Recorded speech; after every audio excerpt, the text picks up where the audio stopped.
I was saying online. Yeah, it's always a challenge.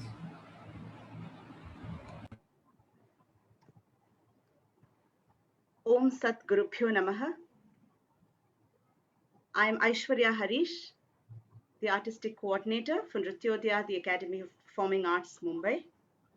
I'm very happy to have all of you gathered here for the 16th session of the Young Researchers Forum, a joint initiative by Nrityodaya, the Academy of Performing Arts, Mumbai, and the Center for Excellence Art and Culture, Shasun Jain College, Chennai. With the ongoing pandemic continuing, still going on, we hope that each of these sessions come as a breath of fresh air amidst all the gloom. It is an online initiative meant to give a worthy platform to new and innovative research, and we urge all those researchers who are interested to present their work to kindly contact us on tyrforum@gmail.com. We begin today's session on an auspicious note with the prayer rendered by Dr. Madhumita. She is going to present an Ashtapadi.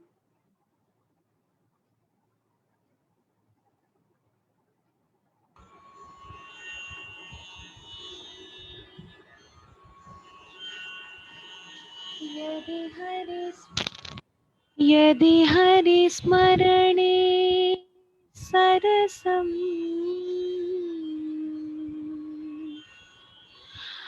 मनो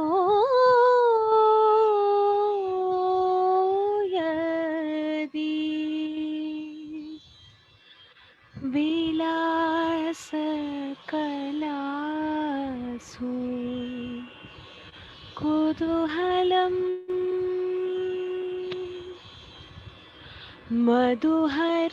मधुरकोमल कान्त पदावली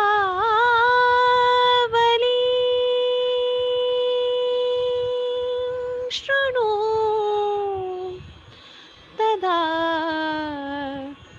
जय देव सरस्वतीम्.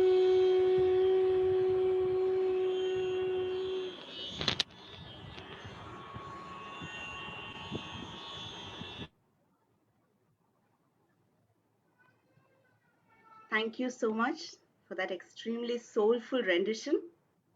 I now invite Dr. Jayashree Rajagopalan, Director, Nrityodaya, the Academy of Performing Arts, Mumbai, to welcome our audience. Om Sat Gurubhyo Namaha. Namaste, and a very warm welcome to everyone who has joined us on the 16th session of the Young Researchers Forum.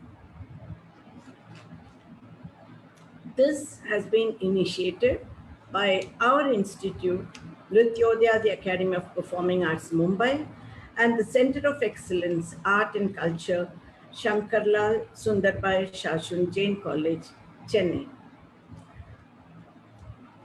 We've been very fortunate to have had our Guru, Padma Bhushan, Dr. Padma Subramaniam, auspiciously starting this entire series with an inaugural lecture which has inspired all the youngsters to be constantly joining this group. We've had such good response, and she has stood by us as a pillar for every session, constantly guiding and supporting us. My pranams to my dear Guru Paduka.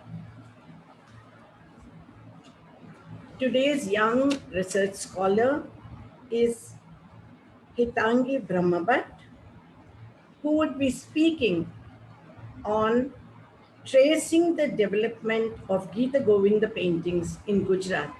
It's a very interesting aspect. Gita Govinda, which was born in the east of India, and how it has taken the entire loop, traveling till Kerala and going till Gujarat, and it's a Jain artist who has done the paintings, a very interesting area of study.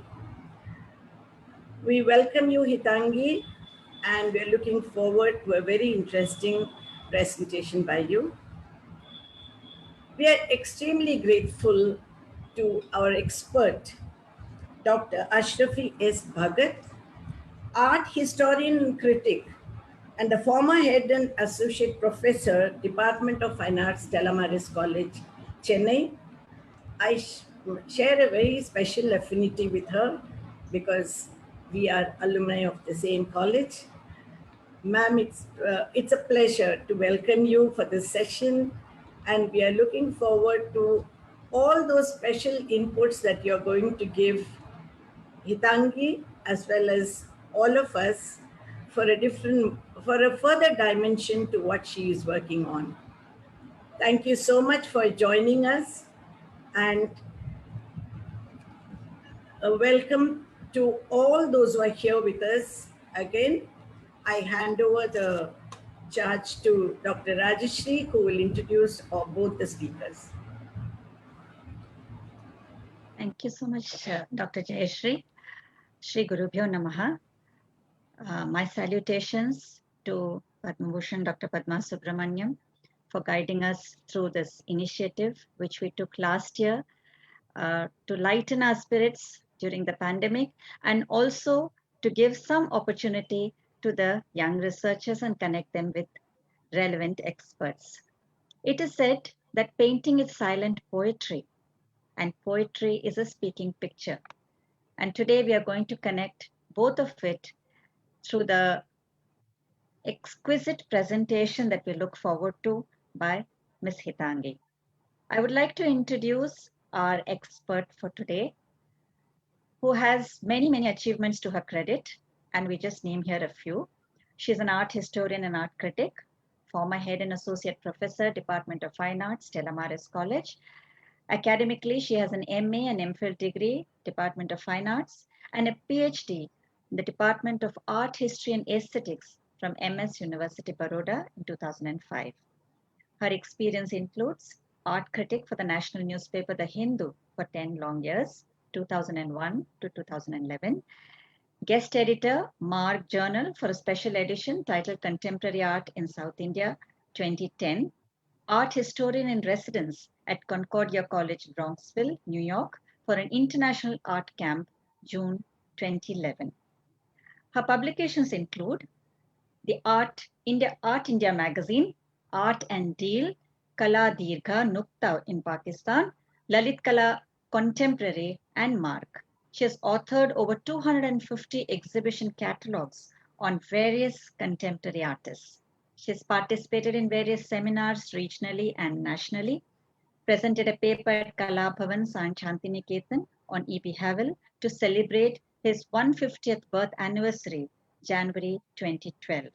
She was invited as a guest by Berlin Biennale and Kassel Documenta, June 2012, NGMA Bengaluru, March and July 2017, Delhi Art Gallery, July 2019. Her books include Sculptural Configurations, Retrospective, Progressive, 2004, monographs on seminal model artists of Madras such as K.C.S. Panikar, S. Dhanapal, sculptor, A.P. Santanaraj, R.P. Bhaskaran, S.G. Vasudev, P. Perumal, K.S. Gopal, R. Vardarajan, T.R.P. Mukaya, again a sculptor. A monograph on artist Surya Prakash was published by Kalakriti Gallery, Hyderabad, July 2017. She has been awarded with the Women's Achievement Award for contribution as an art historian and art critic in March 2016. Thank you so much, ma'am, for accepting our invitation to be the expert for today and for agreeing to speak on a subject that you have mentioned as being very close to your heart, which is the Gita Govinda. So welcome to our session today. We have Ms. Hitangi Brahmbhatt, who is an artist and museum curator. Academically, she has a BA in English Literature from Madurai Kamaraj University, 2013, a BBA Painting and an MVA Art History from MS University, Gujarat. And at NET, she's qualified in the National Eligibility Test, which is a UGC test, in 2016. Her experience includes storyboard writer, LearnApt publication, Gujarat 2014, PT Gallery Manager, Surgeon Art Gallery, Gujarat 2015, Museum Keeper at LD Museum, Ahmedabad 2017, Research Fellow, Forum on Contemporary Theatre, Vadodara 2018, Museum Curator, Lalbhai Dalpat Bhai Museum, Ahmedabad. Her exhibitions include 2015, the fourth Bangkok Triennial International Print and Drawing Exhibition. 2014, Thumbnails, an exhibit by the final year BVA students. The exhibitions that she has curated include 2014, The Hues of Blue, an exhibition of paintings by Thakare Naik. 2014, In Transit, an exhibition of paintings and installations by Amarnath Sharma. Her publications include 2019, Associate Editor to Professor Ratan Parimu for the Lalbhai Dalpat Bhai Museum. 2016, a book review of the book Vision and Difference, Feminism, Femininity, and Histories of Art. 2015, the article in the faculty newsletter Link, and she's presented papers in various national seminars, attended various workshops, and she has numerous kind of interests which have led her to many different areas of study. And I'm sure this session is going to be a very important learning experience for her, coming under the guidance, so to say, of an expert like Dr. Ashrafi. So we look forward to your presentation, Ms. Hitangi, and to the expert inputs by Dr. Ashrafi thereafter, which will be followed by a brief interaction session where questions posted on FB will be asked in this meet and you can answer it by turn. Thank you so much to both of you. Looking forward to a great session. Thank you. Request Hitangi. Good evening, respected expert Dr. Ashrafi Bhagat, Dr. Jayashree Rajagopalan, Dr. Rajeshri, and all the other people who have been kind enough to join us for this session today. I would like to thank the Nrityodaya Academy of Performing Arts and Shasan Jain College for Women and the Young Researchers Forum, and especially Dr. Jayashree Rajagopalan and Dr. Radha Kumar for giving me this opportunity to present my paper before you through this forum.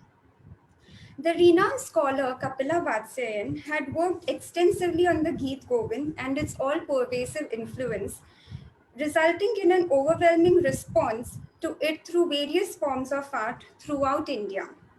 She had begun this research with the primary aim of understanding the artistic phenomenon through a single work of art, being the Gheet Govind, which in turn unfolded the multiple dimensions of the poetic imagery and its manifestations within diverse fields of Indian art and culture. In her preface to the Jor Gheet Govind, published by the National Museum, Delhi, she states that besides collecting and analyzing primary sources, I quote her, it was also necessary to undertake extensive field work in temples, melas, community gatherings in order to assess its survival in the living continuities of still vibrant and contemporary music and dance performances, unquote. Gheet Govind, a 12th century text by Jayadev, since the time of its inception, has indeed impacted the various forms of Indian art, especially music, dance, and paintings, through its various tellings spread across India.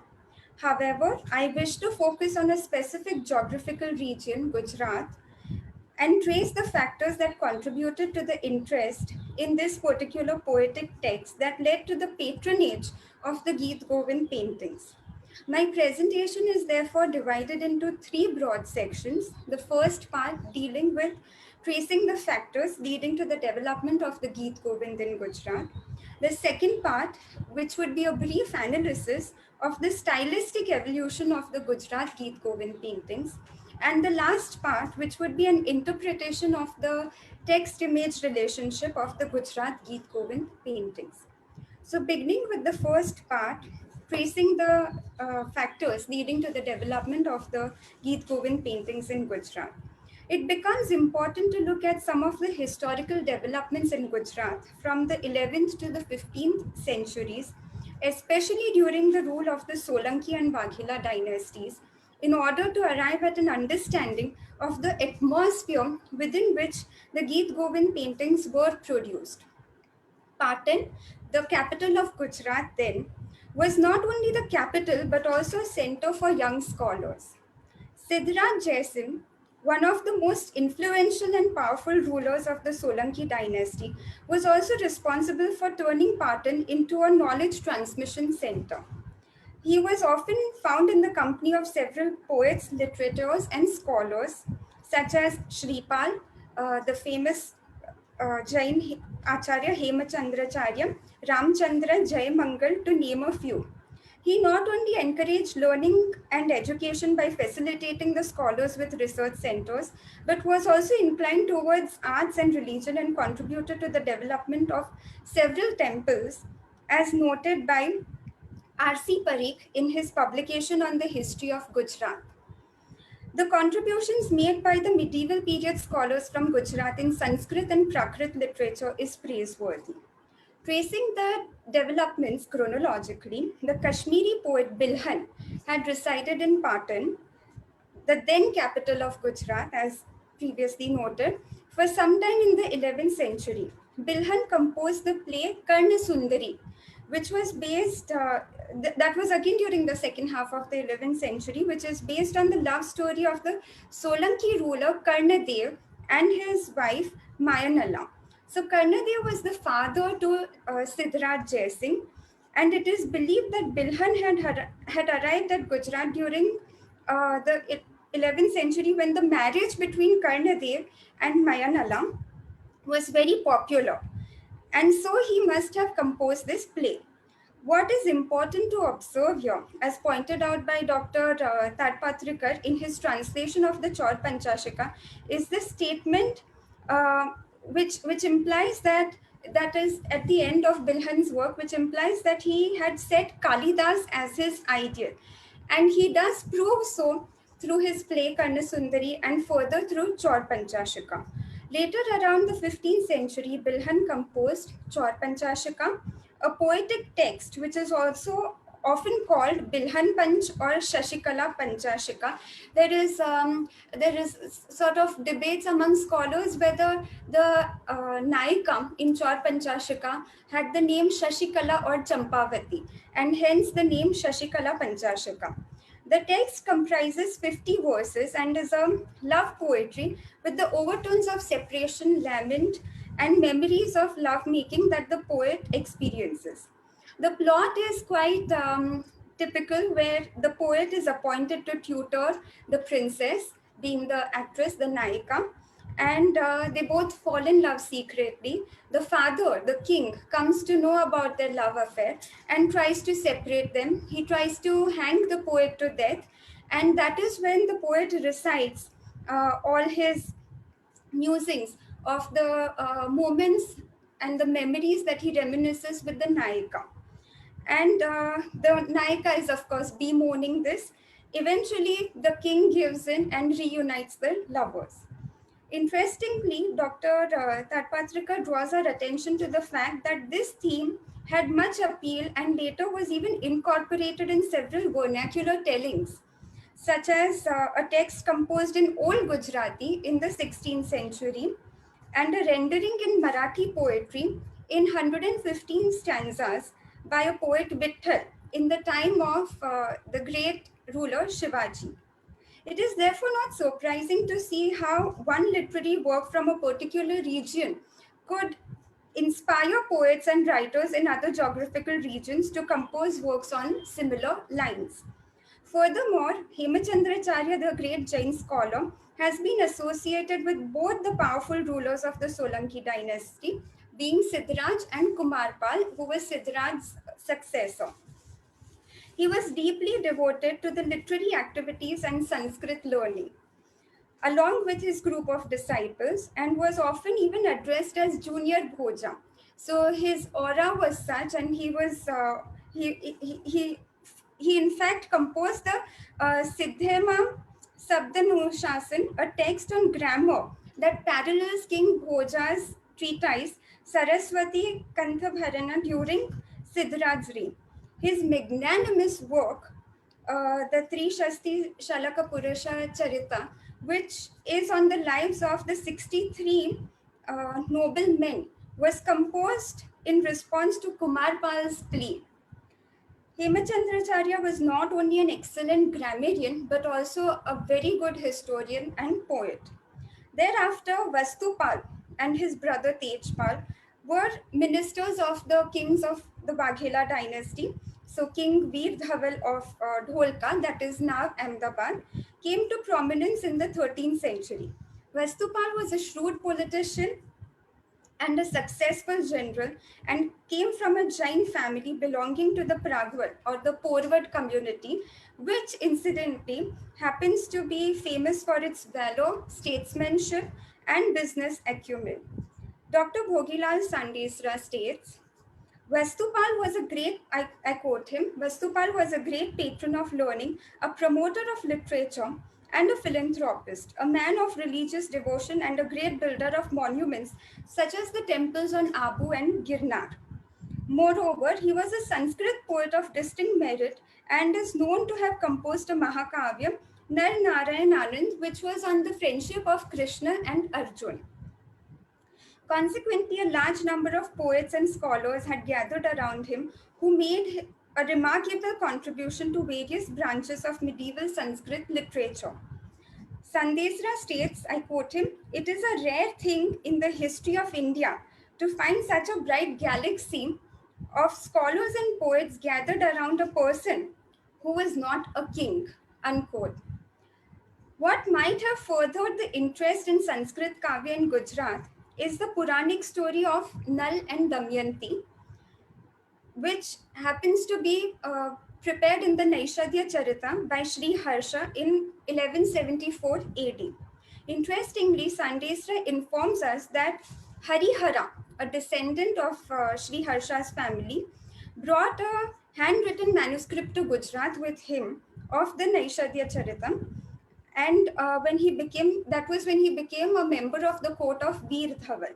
So soon after, there were a lot of commentaries and manuscript copies of the Naishadhya Charitam that began to be rotating around Gujarat. It was in this intellectual environment of the Jain acharyas, ministers, kings, businessmen, and patrons involved in Sanskrit learning, manuscript writing, and patronizing paintings, which illustrated the varied thematic texts that we observe the development of the Gheet Govind paintings. Dr. Kapila Vatsyan states, with reference to the Gheet Govind, I quote her, judging from the inscriptional evidence of Palanpur, it would appear that the theme, if not the work, had already traveled to Gujarat within 60 to 70 years of its creation. Literary works based on the Gheet Govind began to appear in all parts of India, including Bengal, Orissa, Rajasthan, Mithila, Gujarat, and Andhra Pradesh by the 16th century. Unquote. So, going to the second part of the presentation, a brief analysis of the stylistic evolution of the Gujarat Gheet Govind paintings. I would like to start by saying that while observing the paintings of the Gheet Govind, it becomes necessary to understand them not as an individual phenomenon uh, taking place in isolation, but as a part of artistic production in medieval India. Moti Chandra informs us that the earliest illustrated manuscripts of the Gheet Govind belongs to the collection of Pandit Balashankar Bhattaji Agnihotri, the hereditary priest of the Kalka Mata Mandir in Pavagad, Gujarat. He further tells us that it has 7 miniature paintings with Dr. Majmudar, who has extensively again worked on the Gujarat School of Paintings, assigns to the middle of the 15th century and is stylistically similar to the Jain paintings, which was the predecessor of the Gheet Govind paintings, patronized in Patan, which was found in one of the popular Jain bhandars in Patan. which were also called the Shwetambar Jain paintings because they were patronized by the Shwetambar Jains. The other illustrated Gheet Govind manuscript, besides the one that was pointed out by Moti Chandra, that was again brought to our notice by Dr. Majmudar, there is another set of Gheet Govind manuscripts, which is in the collection of N.C. Mehta, presently housed at the LD Museum and N.C. Mehta Gallery in Ahmedabad, which is what I shall be examining through my paper. There has been much ado about the nomenclature of these paintings as well, because some scholars prefer to call them Western Indian school, while others like to call it the Gujarati school of paintings. Here, I would just like to refer to them as the Gheet Govind paintings from Gujarat. The central characters of the Gheet Govind are Radha and Krishna, and the poetry is essentially a lyrical devotional poetry. However, the poetry encompasses as an area of human emotions like that of love and separation felt by man and woman, that is Krishna and Radha, towards each other. Although the text of Gita Govinda had permeated all levels of society, it was not restricted to an elite class or a court audience, as we see with a lot of the Ritikal court poetry, which is only meant for the connoisseur's delight. Jayadev's work appealed to a diverse audience exhibiting a broad literary taste and religious devotion. I believe that the N.C. Mehta set of paintings comprise pictorial motifs invented by the artists in Gujarat in order to convey the literary implications of the verses, and therefore it becomes necessary to analyze the Gita Govind paintings with reference to the Gita Govind text with reference to the visual manifestations of literary subject matter such as the Vasant Vilas and the Chaur Panchashika that took place prior to the Gita Govind paintings in Gujarat. Among the three texts, the Chaur Panchashika was composed the earliest. So, what is happening is that the texts are composed, Chaur Panchashika is composed earlier but illustrated much later. So, it was composed in the 11th century by the poet Bilhan, as mentioned in Sanskrit, but illustrated in the 16th century. Vasant Vilas, on the other hand, was composed by a group of poets and literateurs. Um, Sorry, am I audible? Okay. So, Vasant Vilas, on the other hand, was composed by a group of poets and literateurs in Old Gujarati, along with a compilation of verses from other literary sources in Prakrit and Sanskrit, and illustrated in the 15th century. While Geet Govind is a devotional poetry, as we all are aware, the other two, Chaur Panchashika and Vasant Vilas, are secular poetic compositions. However, the element of Shringar and eroticism is what binds all of them. Chaur Panchashika consists of poetic utterances by Bilhan, as I said, who reminisces the acts of lovemaking with the Nayaka. And Vasant Vilas, on the other hand, does not comprise a particular Nayika or a Nayak, but it resonates the same sentiment of men and women, husband and wife, in love, and reminiscing the pleasurable moments of union while they are separated from each other. And there's a whole long description of the season of spring, and where the lovers are separated while the Nayaka is waiting for the Nayak to come and reminiscing their moments of togetherness. In this context, Geet Govind also evokes the sentiment of longing and separation between the two lovers. So I will now start sharing my screen in order to show you the visual images. So this is the Geet Govind painting, Sarga 1, Sarg 1, verse 17, from the N.C. Mehta collection. Now, this particular painting of the Geet Govind illustrates the Sarg 1, verse 17. The implication of the verse is that Krishna rests on the bosom of Radha and fondles the forest garlands. So we see, therefore, the artist delineating the two central characters within the bower, under the tree, which almost creates a bower. And there are, what we see here, bees hovering and birds, chirping, resting on the branches of the tree. And it seems that the artist has delineated the poet Jayadev, which we just see his hands over here on the extreme right side. And the Gita Govinda artist must have been aware of the pictorial configurations pertaining to the intimate positions and embraces between couples, as it had been deployed previously in the Vasant Vilas folios, which is this, the Vasant Vilas folio from the Freer Gallery of Art. Um, the implication of the old Gujarati verse in this folio in the Vasant Vilas is that the Naika awaits her beloved's arrival and is filled with ecstatic desire which leads her to embrace him. However, the accompanying verses that go, not the old Gujarati verse, but the accompanying verses in Sanskrit and Prakrit that are in the Vasant Vilas, they imply a kind of sexual excitement. So I think that the artist has adopted a narrative strategy to portray both the implications. So we see them in a union here, and here we see the couple in an embrace. While probably like this is a sakhi holding a garland of flowers for probably to give it to the naika, hand it over to the naika to put it in the neck of the nayak. So I'm showing this together in order to understand that the artist was perhaps, knowing the pictorial conventions, and he has probably delineated the Geet Govind figures also based on what we see in the Vasant Vilas. So similarly, the Chaur Panchashika artist, this is the Chaur Panchashika painting, which illustrates the verse 15 of the Chaur Panchashika. And as we see here, there is the name of the poet written here, Bilhan and Champavati, which is also visible in a lot of Indian miniature paintings, Indian miniature paintings.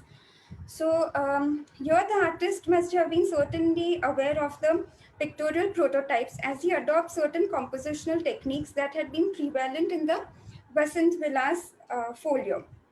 So this painting is suggestive of the erotic relationship between the couple, and the poet reminisces the moment post the sexual union between the couple, wherein the Naika is about to get up, as we see, and he pulls at her odhni. So we see him pulling at her odhni, and she shies away. So we see her hand gesture turning away from him. Her head has been turned away from him. So the artist has suggested the makara that we see here, hoisting the flag, a white flying whisk, as as symbolic of Kamdev. In further Geet Govind paintings, we'll actually see the actual representation of Kamdev with his arrow. But this is a symbolic representation of Kamdev, as it symbolizes, Makar symbolizes Kam, or the act of love and eroticism. So looking at this, also the night sky creates an atmosphere, of love making. So there are small aspects in paintings that need to be analyzed in order to understand the entire meaning. This is the Vasant Vilas folio again. Although this particular set is highly stylized, the artist must have drawn inspiration for the position of the figures and hand gestures from this particular folio from the Vasant Vilas, as we see here in comparison, looking at the hands and gestures of the Nayak in Chaur Panchashika and that seated Nayak in the Vasant Vilas. So, an observation of these manuscripts and the respective illustration makes us realize two things that I summed up. There was a continued patronage favoring illustrated manuscripts based on Shringar and erotic literature during the 11th to 16th centuries found in Gujarat. That is one. Two, that an evolution of the idiom created by the Gujarati artist in order to convey the visual equivalent of the verbal ideas is observed. Now, going to the third and the last segment of this presentation, an interpretation of the text-image relationship of the Geet Govind paintings. Now, the N.C. Mehta Gallery Geet Govind paintings are many and diverse, and the previous scholars have paid much attention to the costumes of the male and female figures. rather than the import of the verse in visually. So, however, in 2010, Professor Parimo, through his publication on Gujarati school and Jain manuscript paintings, drew our attention to the three different artists who he thinks might have engaged in painting the early Gheet Govind set. So he very meticulously observes these artists, their visual lexicon, and comes to the conclusion by designating them names as the Jain artist, the transitional artist, and the liberal artist. So the Jain artist is the one who he thinks draws more closely to the earlier known Jain style of paintings. The transitional artist is the one who is transitioning between the Jain artist and the liberal artist, and the liberal artist is the one who very courageously and very imaginatively breaks away from the prototypes of the Jain artist, pictorial conventions, and makes more free flowing lines and contours and uses his imagination. However, in order to understand the text image relationship, I have considered here three paintings which I believe are wonderfully deployed by the artist using his own intuitive and imaginative capacities. So this is the first one that I would like to consider here. This painting belongs to the verse inscribed on top of the folio implies the following. It's from Geet Govind Sargwan verses 24-25. So two verses are clubbed together in one painting. Um, the verse inscribed, I'm stating the translation of Barbara Stoller Miller, English translation of the Geet Govind. Poet Jaidev joyously sings the song of invocation in an auspicious prayer.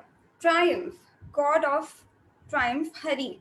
As he rests in Shri's embrace, on the soft slope of her breast, the saffron chest of Madhu's killer is stained with red marks of passion and sweat from fatigue of tumultuous loving.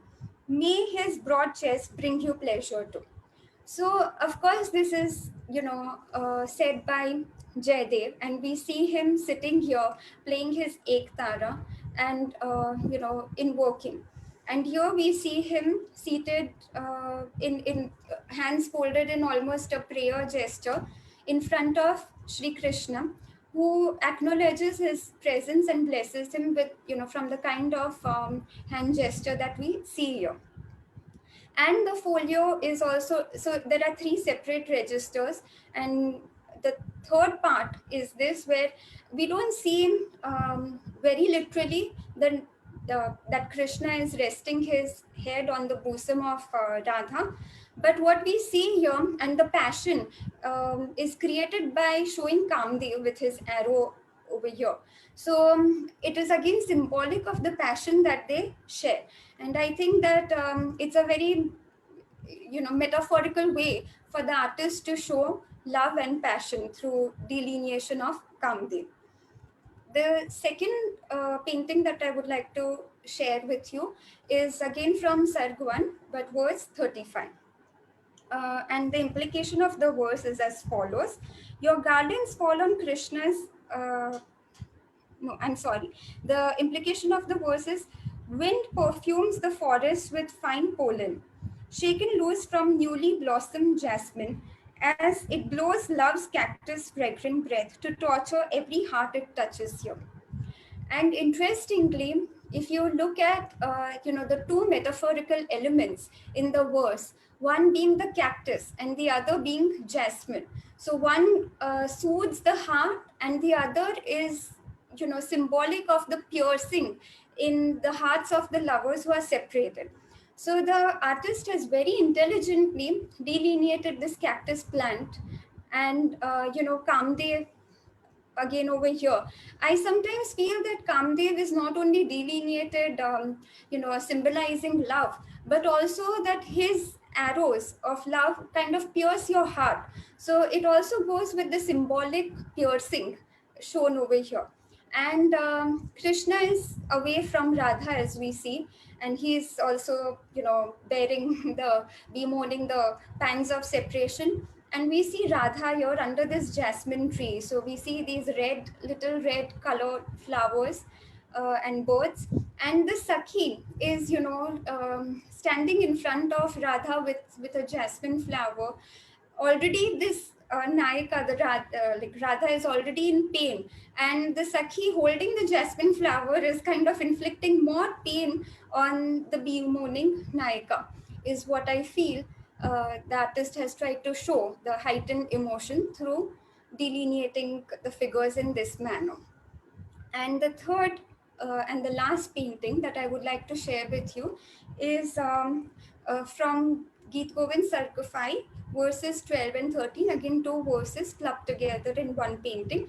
And we see both these verses are delineated separately with, having a register in this manner. So the implication of this verse is your garlands fall on Krishna's chest like white cranes on a dark cloud, shining lightning over him. Radha, you rule in the climax of love.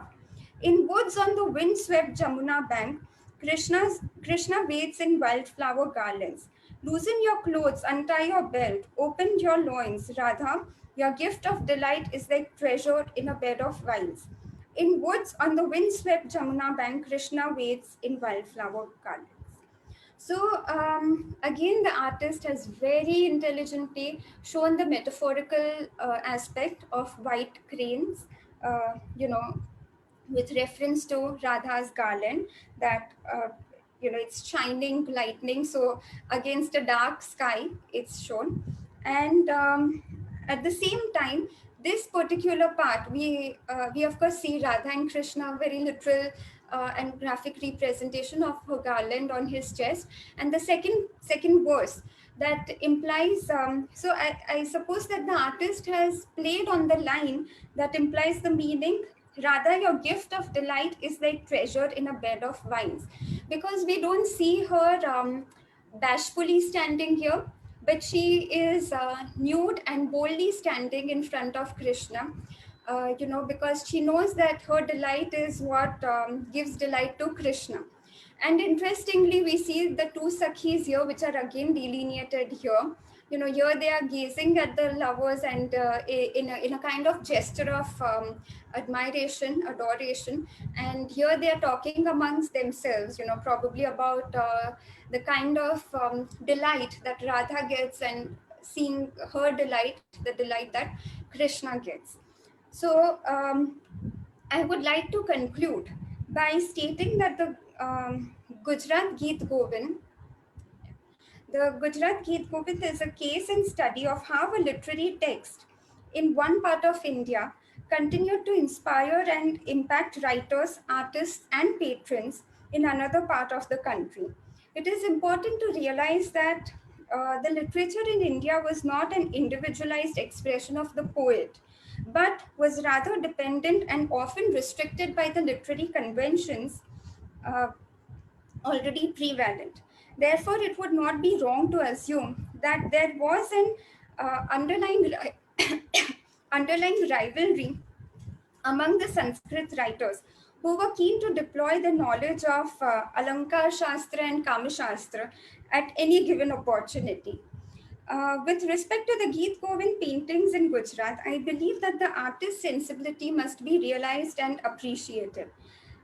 It is comparatively simpler for an artist. I am of the opinion that it is comparatively simpler for an artist to illustrate a religious text, such as the Kalakacharya Katha or the Ramayana, that, of course, filled with vivid details and descriptions, uh, is still simpler compared to illustrating a poetic literary text that is brimming with subtle nuances, literary devices, metaphors, analogies, chimerical, renderings, and evoking emotions, as can be found in the Geet Govind. The Indian artist has demonstrated his artist genius in conveying the nuanced implication of the verse from as early as the 16th century and continued to do so throughout the years to come in the tradition of Indian pictorial arts. Thank you so much. That was a very good presentation, Hitangi. I think you were able to cover in the allotted time quite a few points relevant and appropriate for your title. Let us see what our expert has to add. I'm with her experience, I'm sure there are many things that she has already read about, but many other inputs that she would like to give. And on a personal note, I would also like to request Ashrafi ma'am if she can speak something about the importance of the figure of Radha in the Gita Govinda. So after you give your comments on Hitangis, I would request you to also add a few comments on this. Thank you. Thank you, Rajshri, and thank you, Jayashri, especially you, Rajshri, for thinking of me and inviting me to be an expert here, though not entirely an expert, especially what Hitangi is working on, which is in the region of Gujarat. As a matter of fact, Hitangi, I would like to congratulate you. It was a good presentation. You seem to have done a lot of work and done a lot of comparative studies, looked into literature and many more things. But I found what I found disappointing was that you could have perhaps dwelt more on the multi-layered meanings, the metaphors, because a poet can write 1,000 words, whereas for a pictorial expression, an artist has to think of a very precise representation, which within the Indian tradition would convey and which is already familiar with the audience. Like there are many symbols, many metaphors which could have been, which the artist had to use in order to convey that. So I find that it's easy for a literary person or a writer to write, but it is very difficult for a visual artist to visualize and in a very synoptic manner what Jayadeva has written in so many cantos and in so many sargas, whatever, it has been made so very concise. Now you kept referring to the works, which is of the 16th century, as Gujarati paintings. But to my knowledge and to my awareness, these have been considered more coming from Mewar. It is coming more from Mewar. And of course, what do I say, the kind of iconography which the Gujarati artist has adapted is very much that from the Jains, Jain miniature. And the Jain miniature tradition was very strong in Gujarat because of the various bandas and the various manuscripts, that were kept there. Comparatively, if you are looking at Jain artists' work, it appears to be very raw, very primeval, and it seems to be lacking a kind of a spontaneity in representation, which as a matter of fact, I would say that the Jain miniature paintings were finer, refined, sophisticated, particularly, in the representation of forms, as we see in the Kalakachitra, Charita Katha or the Kalpasutra.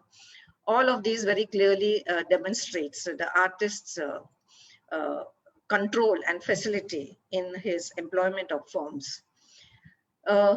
What you gave actually was image text correspondence, but failed to give the most important dimension of Gita Govinda, and that is the character formulation of Radha. See, Radha is there, the Sakhis are there. Actually, if you're looking at Gita Govinda as a poem, it is extremely simple. It just has three characters. That is Radha, Krishna, and a Sakhi, who carries all the messages between them. The rest of it, going beyond the simplicity, are the multi-layering. There is allusions to nature. There are metaphors. There are symbols, which has been used verbally in a very clever, very poetic, very active, very dramatic, and in a challenging manner by Jayadeva. So Gita Govind is not simply a Mahakavya. It's also a poetic ballad. It's also very lyrical in nature, that it can be composed to music. I believe that was the main reason why it was composed, so that it could be sung, or it could be, the performance could be given at night at Jagannath temple.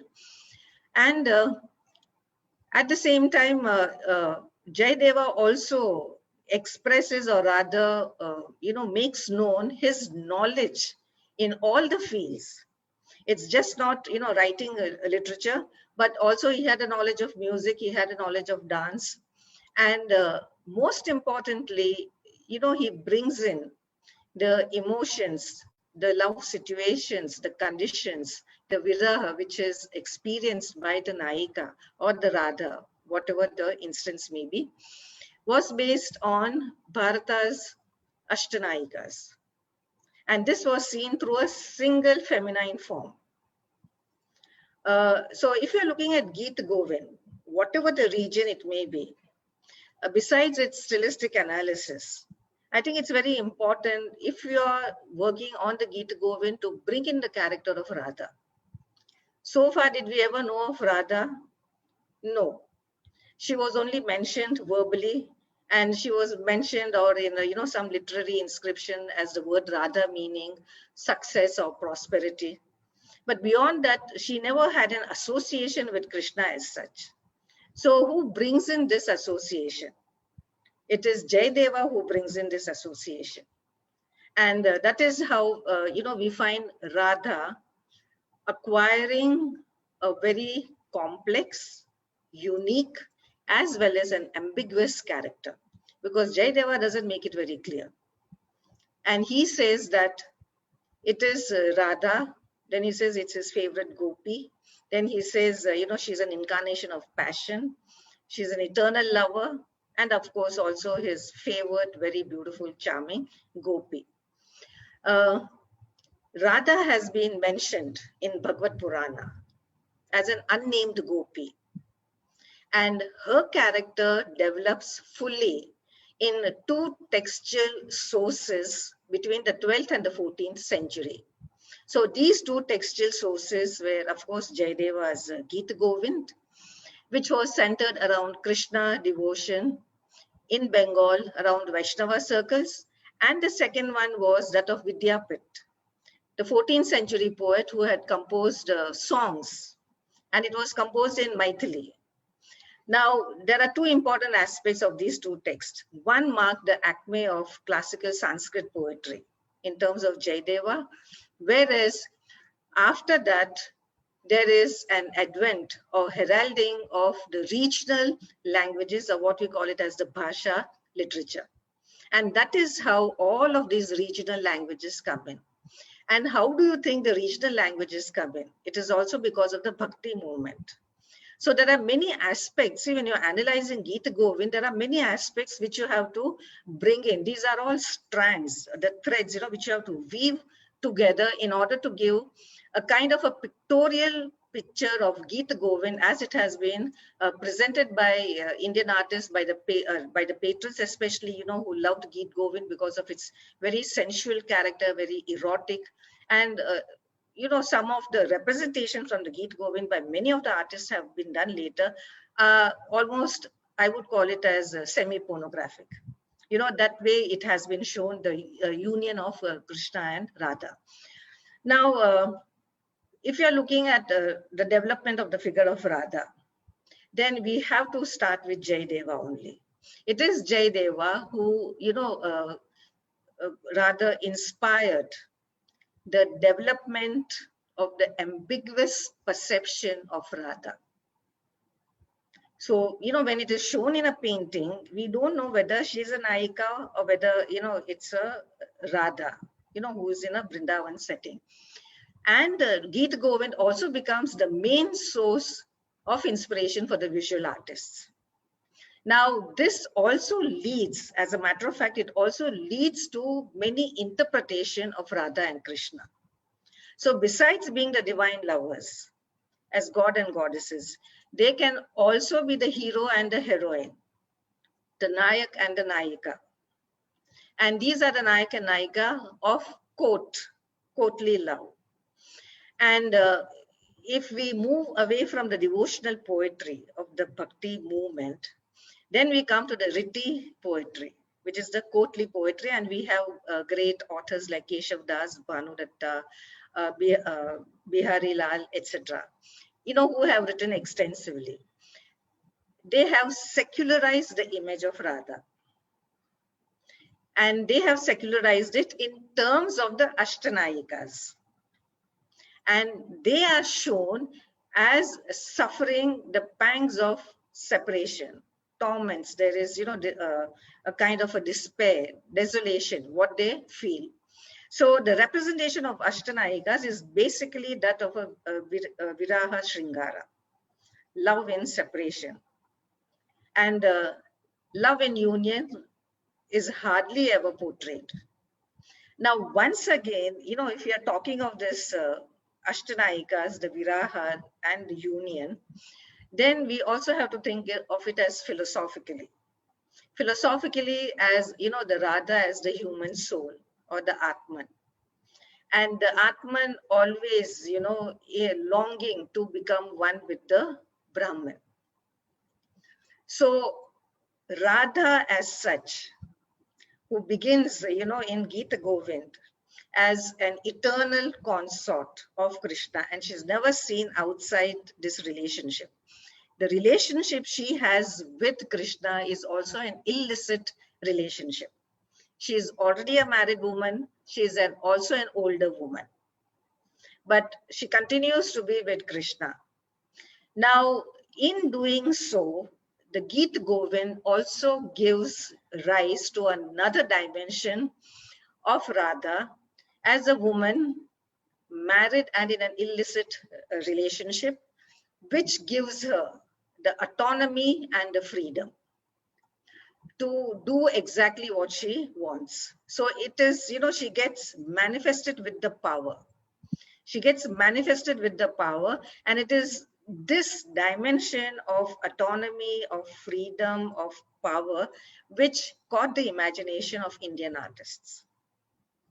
So, and the patron, of course. There were patrons who were great lovers of art, great lovers of poetry and literature. And they were particularly attracted to Gita Govinda because of this character of Radha, which remained ambiguous. But then it's only later on that we find that, she acquires a secular image, then that secular image becomes, very stereotypical. And finally, in the end, we find that Radha is nobody at all. So from somebody in Gita Govinda, by the time you come to the 19th or 18th century, she becomes absolutely nobody. So representation of Radha is very, very important. Now, when you are, looking at pictorial traditions in the various regions, whether it is Rajasthani or the Pahari or the Western region, if I can do the little bit of my screen sharing to show you the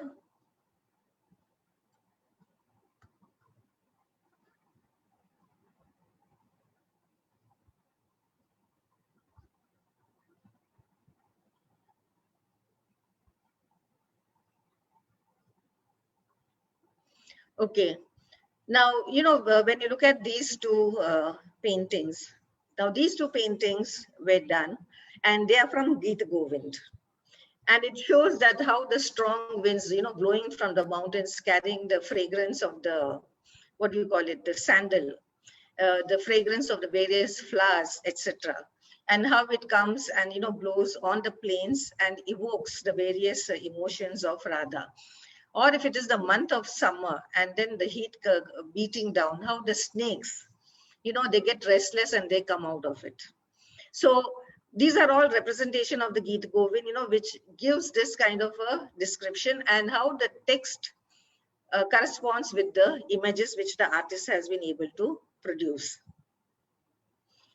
This is where the Gita Govinda actually starts, where Krishna has been, where Radha has been asked by Nand, the foster father of Krishna, to take Krishna through the forest. This is the first, the song of Gita Govinda. When Nanda sees the overcast sky, the thick forests, the black clouds, and he feels that Krishna won't be able to cross the forest, and that is how then finally he is being led through the forest. And while through the forest, in a bower on the banks of the river Yamuna, they make love. And this is where the beginnings of the love story between Radha and Krishna begins. Now, to show how the artist has shown the windswept, it's a very stormy night. All this has been shown. So the artist takes a lot of interest in showing what was there in the environment. This is, of course, Krishna's dalliance with Radha. And the extreme fecundity of nature is also reflective of Radha's persona as a symbol of the Mother Earth, as a power, which can give birth. In other words, she is the Prakriti. So all of these has been shown of the element of Radha through nature. So the forest, the flowers, the water. Now this is a Gita Govinda from Mewar. And once again, these tender tendrils are what is reflective of love. The love that is blossoming in the hearts of the gopis when Krishna is around. So here, this is a one. Now, there is a lot of significance attached to Radha lying on top of Krishna in that union. And Radha's position on top was to show her power, the climatic power in ultimate union. So, and that is why she's always been shown on top of Krishna. Now here it is a love making which happens in the bower. Then she asks to be re-adorned. Now in this re-adorning also is the metaphor of the rejuvenation of the Mother Earth. So how, the fecundity of the earth comes back, the Mother Earth comes back, the flowers bloom, the whole atmosphere is filled with happiness and joy. There are trees blossoming, there is greenery everywhere. And Radha and her persona of the body is compared to a brimming vase, or what is known as a Mangal Kalasa. So Radha, besides being a consort of Krishna, Radha's body takes on also so much of meaning, which has a correspondence with the earth itself, or the Mother Earth itself. So here also it is the same. And the Kama is here always to say that love is blossoming. Love is already there, but it's just used as a symbol to denote the representation of love. And it is the same here where the Sakhi is, looking back to say through thick forest, Radha has come to meet Krishna. Now in the representation of the trees, particularly in Mewar, these kind of trees are natural to the place. But these pointed spiked trees also show of the representation of the blossoming love. And it is always the night scene where the romance happens. It never happens during the day. So I'll just take you through this. Now, this is where we find the secularization of Radha. This is in Vrindavan, where's Radha and Krishna, whereas this is in where, she gets transformed into a Nayika and Krishna as a Nayak. Because the setting is not Vrindavan, but the setting is a court, it's a pavilion. And we know it is Krishna because of the blue color.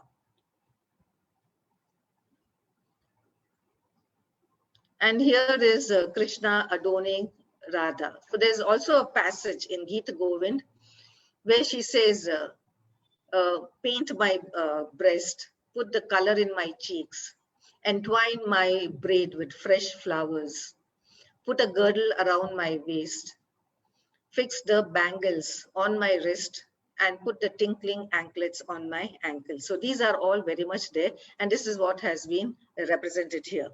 Now, what has been shown here of Krishna in the service of Radha, it gets translated as a Swadhina Patika Nayaka in a secular sense. So this is a very important one of Mewar, where the various metaphors have been used. Where she says, don't bring the sandal because it burns. Don't bring the necklace because it turns into a snake. Don't give me the pan. It is like a poison. don't wave the fan also, because it's like giving me some kind of an ailment.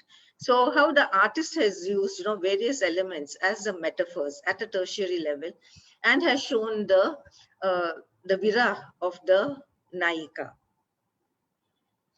in terms of music, how she gets translated as a Radha again, though she is a Todi Ragini.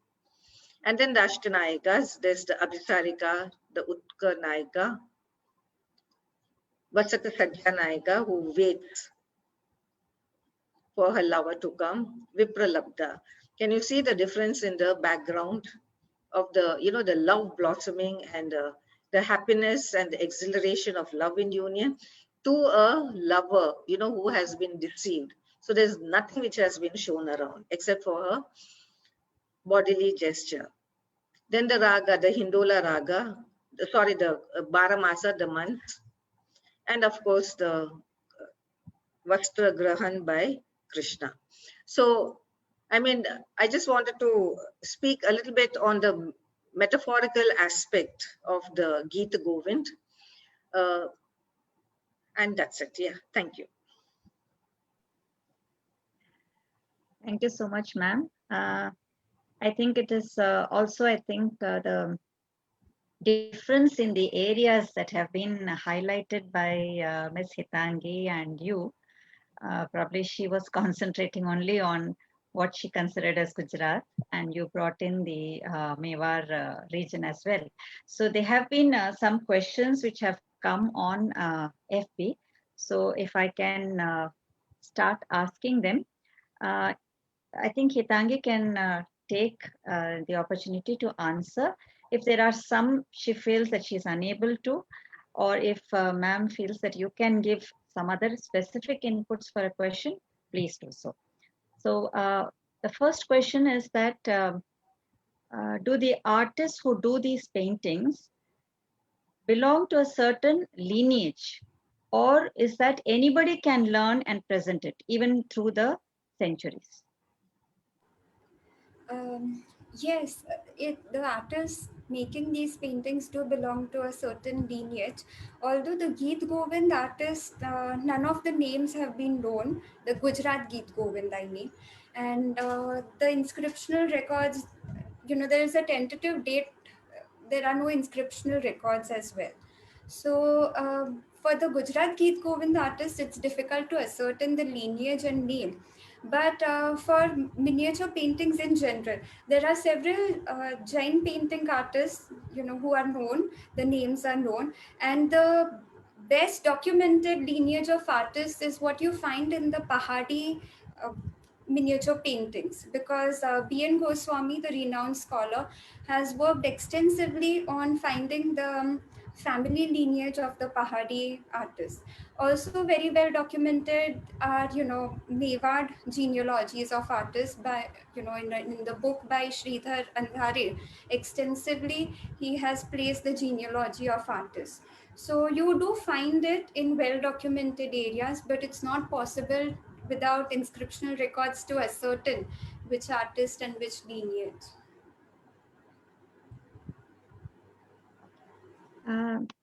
There are two more questions for you. One is, what distinguishes the Gita Govinda from other works to have made such an impact on paintings of Gujarat? I think that Geet Govind, as I mentioned earlier, was not, catering to a certain elitist audience. It pervaded all levels of society, and it reached to everyone alike. So it wasn't meant for like the Kama Sutra was especially meant for the Nagarak. But Geet Govind wasn't the kind of text that was meant for a connoisseur to enjoy. Of course, connoisseurs did delight in this text, but it was mainly a devotional poetry emerging from bhakti, and also comprising the ras of Shringar, Virha, Shringar in both, Sambhog and Viyog. So I think the subject matter, the thematic matter of Geet Govind was something that reached out to diverse audience, and of course the appeal it had in all kinds of art forms. As even Dr. Ashrafi mentioned that it was meant on, like it was meant to be played and sung and danced on the tal. There is a certain metric rhythmic structure to it. So I guess that is why it was so popular.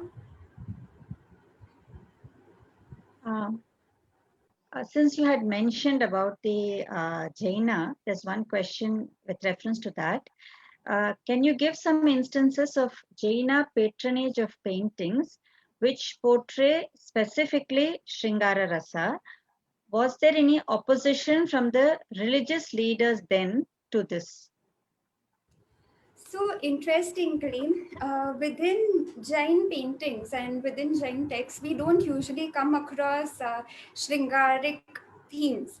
But interestingly, there is a particular manuscript painting and even sculptures of Sthula Bhadra and Kosha that are found. So the sculpture depictions are found in the temple in Ranakpur, where it's basically the purpose of it is that people must see the sculpture of both of them in loving embraces, and it is for them to not do this because Thulabhadra eventually gave up the worldly pleasures, and he went on the, as the Jain monks and Tirthankars do, he took Diksha, plucked off his hair, and went on the route of enlightenment. And Kosha was a courtesan who was in love with him, and she also followed him. So, but there are paintings of miniature paintings of Sthulabhadra and Kosha in Gujarati style found in the Bhandara, Jain Bhandara in Patan. But as to objections, I don't think there might have been objections because the purpose, as I mentioned, was to preach. Okay. Ma'am, there are a few questions which I would like to ask you. And of course, you can add to anything that was asked to Hitangi as well. There is one question. Has the influence of ancient Sanskrit literary texts decreased in the last few centuries? That is one question, ma'am. Ma'am, are you able to hear me? Yes, yes. Yeah. Yes, very much. There was a decrease because of the rise of the Bhasha literature and the regional languages which came in, and Sanskrit kind of had a stranglehold, and it says that only people with a certain position, with certain caste and class can only make use of it, since it was a language of the gods. Yes, so there was very much a decline in the use of Sanskrit and more emphasis given to the Matrabhasha, the mother tongue. And that is how regionally, the languages developed. There is one question, ma'am. Some of the paintings seem to have verses and some don't. So how do we identify that they're specifically based on the Gita Govinda? See, the works which were created earlier, by many of the patrons in important courts across Western India, that is Rajasthan and as well as the Pahari region, they made it a point to make use of it. This is particularly in the 16th century.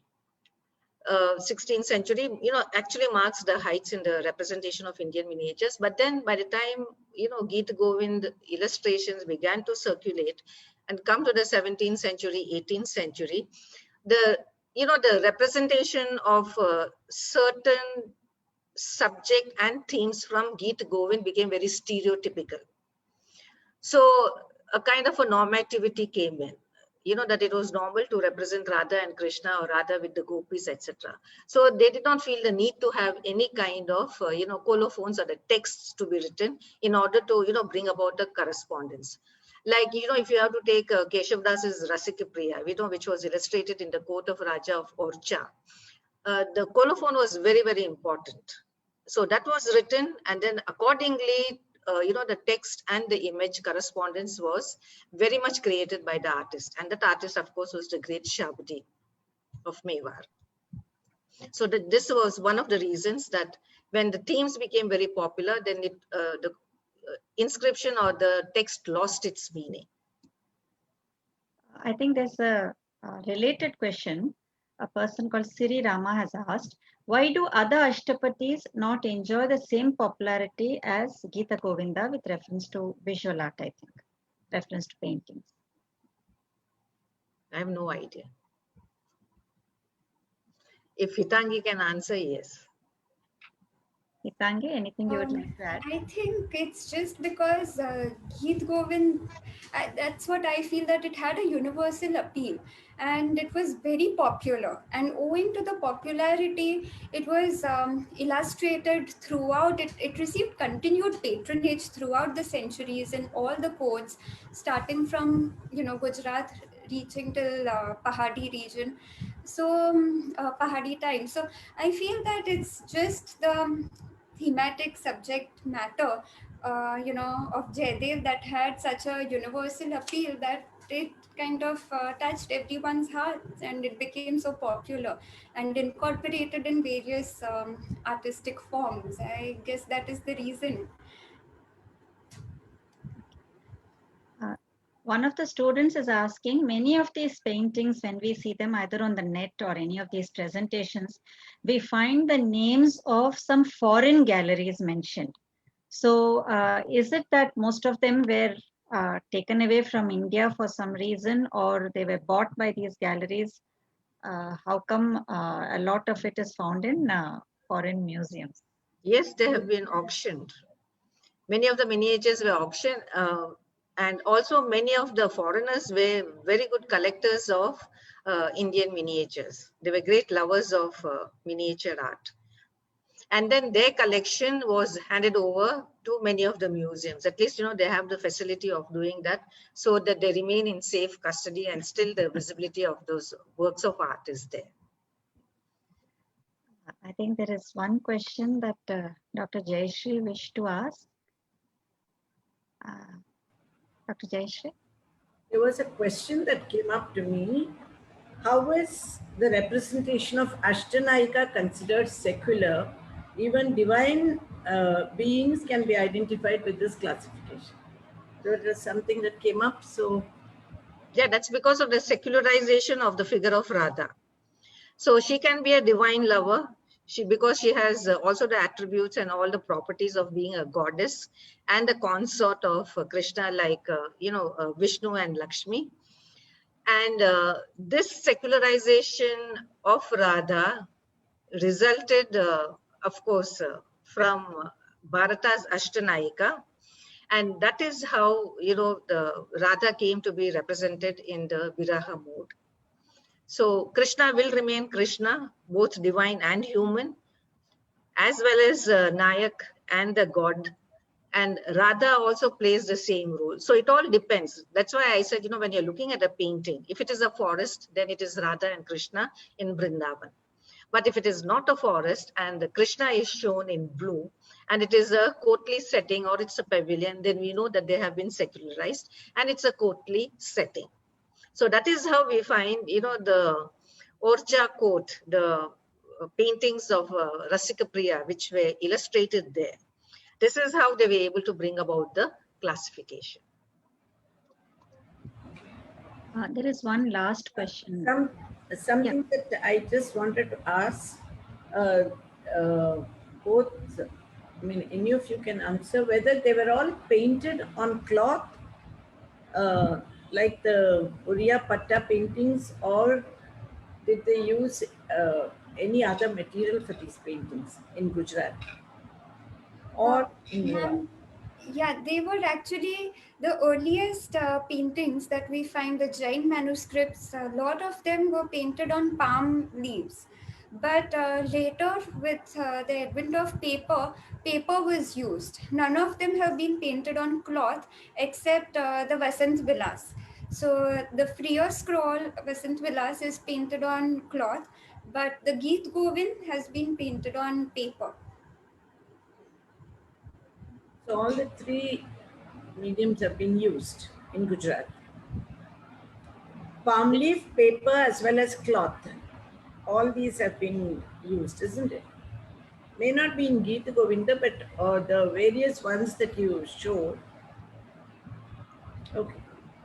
Yeah, Rajshri had something to ask. No, I think there was just one last question about somebody has asked whether in the evolution of these paintings, can we see any marked difference in the influence of contemporary styles? Has there been some specific influence that we can see?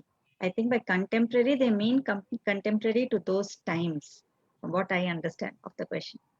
Yeah, perhaps.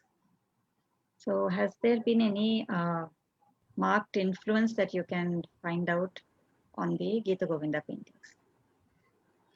I think that till the authenticity of the paintings remained in terms of the patronage it received and the artist's plan that were there, the stylistic evolution kept on continuing, whether it was like from one region to the other. But I haven't come across any contemporary Gita Govind paintings. I've come across paintings in the Oriya style that have contemporary themes like Obama, coming into picture, and the folk art being, going like an admixture of folk and contemporary art. But so far, I've not come across paintings of Geet Govind in that same No, contemporary. it can never happen, no, because this was entirely a patronage. And patronage defined almost everything, stylistically, theme-wise, subject-wise, including the artist. So, no questions of it. Of course, there was an influence of Mughal art coming into it, and changing the very character of the Rajput miniatures. But that's the only contemporary influence you can say which changed the character of Rajput miniatures, the style of it. Is there anything else that either Hitangi or Dr. Ashrafi would like to add? Otherwise, I think we've had a very successful session. And I would just like to wish Hitangi all the best. You seem to be doing a lot of work, and a lot of work in your own region, which is remarkable. I guess you have a lot of material in Gujarati, which you are able to decode it. And I think knowing a regional language and being of the place makes a huge difference in, contributing to the research. Because I have been enlightened by you, Hitangi, because I was actually not very much aware of Gujarati paintings, as you had mentioned it. Yes, we were aware of the Western, that is the Mewar style, which, I saw it very strongly here. But Gujarati style, I would say, in a very decadent manner, but very much still there. So thank you for that. Thank you so much, ma'am. anything you want to add, Hitangi? No, I had an enriching session, and I really enjoyed listening to Dr. Ashrafi Bhagat as well. And I found that the questions were also very pertinent, and I'm really grateful for this opportunity. Thank you very much. Thank you, Rajashri. Thank you, Jayashri, for this opportunity. For me also, it was, what do I say, an eye-opener in many ways. It's always a learning process, and I'm really thankful and grateful for that. So thank you again very much. So now we'll come to the official vote of thanks, so to say. So of course, at the outset, I would like to thank our expert, Dr. Ashrafi Bhagat, who has been quite busy with all her lectures. But the moment I asked her, she said, yes, if it is Gita Govinda, I'm on the same page. So thank you so much, ma'am, for accepting immediately and giving the kind of inputs and direction and interpretation, which I think will be very helpful, not only for Hitangi, but all those who are listening in and who want to explore different dimensions of visual art. Very often, these multi-layering is not done, and people have a certain kind of a stereotypal concept of what is visual art. And I think when you mentioned it was an eye-opener for you, it was, I would say, an eye-opener for all of us as well. So thank you so much, ma'am, for that. And Hitangi, it was a very interesting presentation. As ma'am said, you seem to have utilized your the opportunity is given to you to be part of archival sections and the museum, and that is the learning aspect, and I think that's very important. I hope the youngsters who are listening in take a cue from this, and it's never too late to go back to our classics, to go back to our literary texts, because even with reference to painting, they do say that there are painters who make the sun into a yellow spot, but there are greater painters who make the yellow spot look like the sun. So I think it's very important to have both. And of course, on behalf of both the organizations, I take this opportunity to thank our Guru, Padma Bhushan, Dr. Padma Subramaniam, for being with us in through this entire journey, for giving us inputs and help as and when we require it. So we hope that we justify her trust in us. On behalf of Center of Excellence, Art and Culture, I would like to thank our Secretary, Sri Abhay Sheshimam Jain, and our Principal, Dr. Padmavati, for giving us full support for these sessions.